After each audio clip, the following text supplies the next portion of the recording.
Alright, BoobTube. Third time making this video. Third.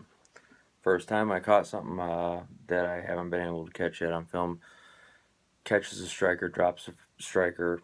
I'm not even doing it. I racked the slide. It catches a striker, drops a striker. It's unbelievably unsafe. And then I ran out of video, and then somebody decided to walk in and, oh, I'm sorry, you're doing a video. Yeah. First video for YouTube. I don't do YouTube videos because I rely on YouTube for this kind of stuff, but there's not a whole hell of a lot out there on this. There's a gentleman, EDC Guns and Gear, great channel, great reviews. He loves his frames. Maybe I have a lemon, but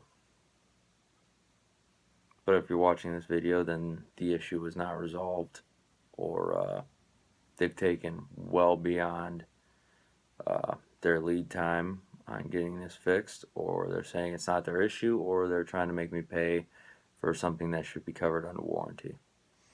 It's October 27th. I received this frame on the 24th. I haven't even shot it yet. I contacted them on the 24th with this issue. And, you know, I ordered a complete frame. Complete. Lone Wolf internals in there. Oh, it's got the ultimate adjustable. Yeah, okay. I already backed everything out. I'm sorry if I'm agitated. Third time doing the video. I already backed everything out. It's not the trigger. Okay. So what am I going to do? I'm going to cycle 3 different stock uppers on here. We got 1, 2, 3 Gen 3 uppers. Alright. And I cycled all of them on there. Had the issue on all of them. Cycled all 3 of these uppers on 2 stock Glock frames, except this one's been stippled and this is a Vickers edition, but internally they're completely stock. I haven't done anything to them. You guys are going to like this one. Polymer 80% lower that I milled out in 15 minutes at work. Finished it up with a Dremel and a file. Bought the parts from Midway. Threw it together. Haven't had an issue. I'll show you I don't have an issue with it.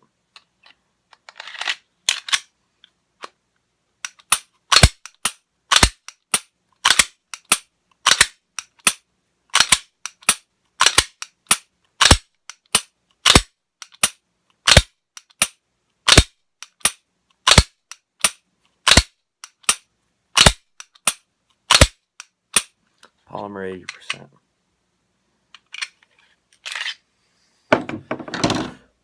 You know, and fucking polymer gun that you mill out with the Dremel and shit. Timberwolf Frame. And I'm getting this issue.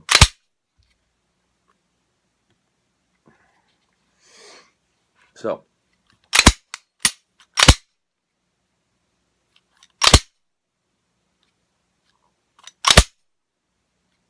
I'm hesitant to take my finger off the trigger because I'm waiting to hear the striker fall without me doing anything.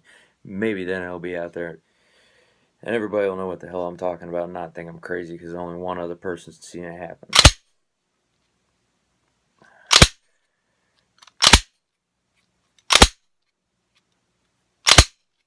Now you can cycle the slide really slow and it'll catch in there.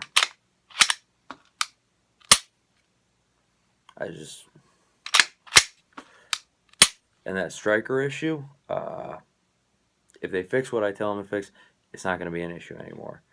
I was like, okay, cool. Lone Wolf internals, junk. Let's go ahead and swap it all out, right? I'm just going to throw another upper on here, another Gen 3 upper, show you that it's not my uppers.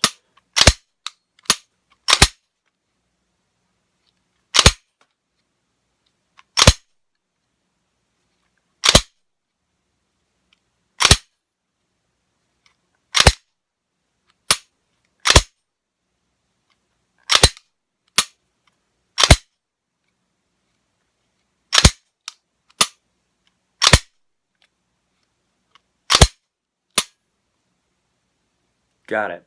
Alright. I did not move my finger. It caught the striker up top and released it. What if that happened when it was in the holster or something like that? Like, what if I didn't actually order my firearms and put ammo through them before I threw them in a holster and called them good? What if I just ordered a gun and, you know, all right, good, out the door, here we go.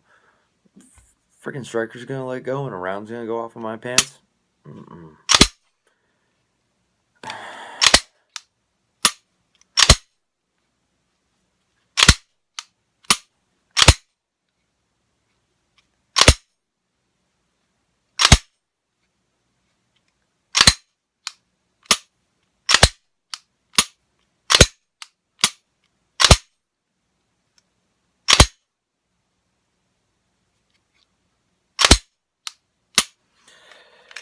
So, got a hold of him. The rep I talked to on the online chat was very helpful.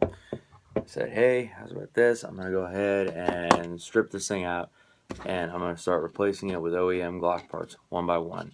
I'm going to do the trigger, then I'm going to do the spring, then I'm going to do the connector, and then I'll, you know, I don't know after that. I mean, it's not going to affect anything. Their mag release isn't going to affect anything. Slide release, takedown lever, it's not going to affect anything. So I'm not going to do that all right now. Take my word for it. I did it, and it didn't work. I was still having the issues.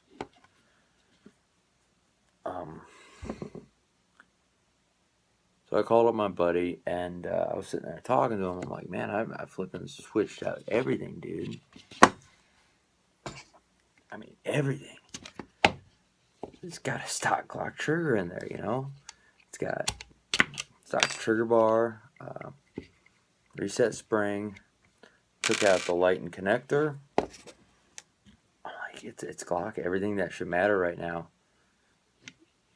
in this aspect of it is Glock, you know? I'm like, I ain't got a clue. We were sitting there talking a little bit longer. I was like, I didn't change out the trigger housing. Dang, I can do that. Because I have a Gen 4 34. Timberwolf frames take a slimmer Gen 4 trigger housing to fit in here. So like I said, I had swapped out everything already, and I was like, alright, we're going to go ahead and do the trigger housing. And, you know, if that doesn't work, then I really don't know. So I did. I had already tried everything else, right? That was the last thing left to try.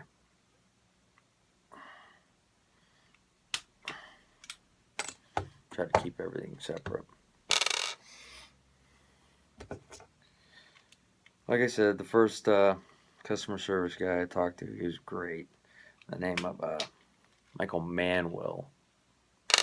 He was very helpful. If Lone Wolf is finally watching this, that guy needs a raise. That guy knows customer service. It's just, yes, we'll do whatever we can, except that your guys' policy is all jacked up. So I contacted them, was like, hey, I'm having this issue, and he's like, oh, well, you know what, that might be our issue.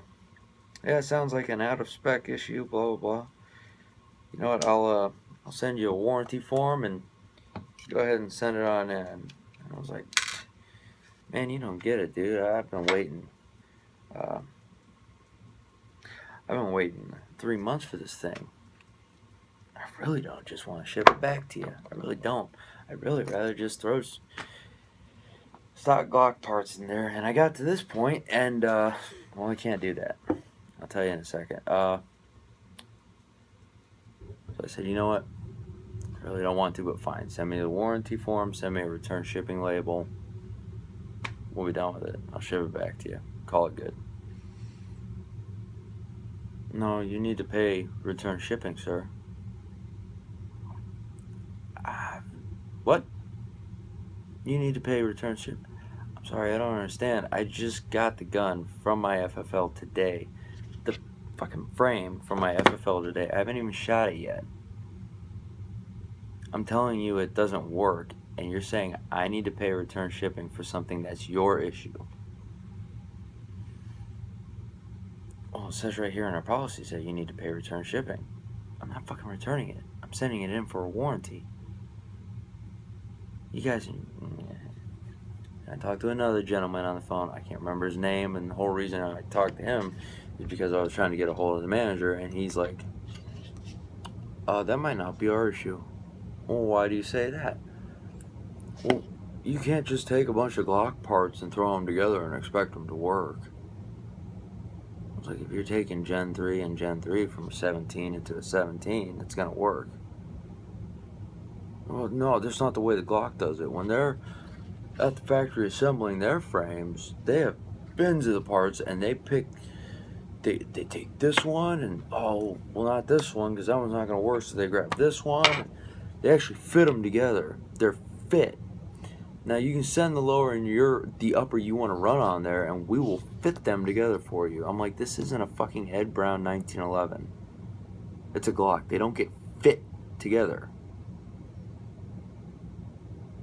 Otherwise, I wouldn't have been able to order this 80% polymer lower, buy all the parts from Midway USA, throw them in there, and have it work. Great. Better than this one so far.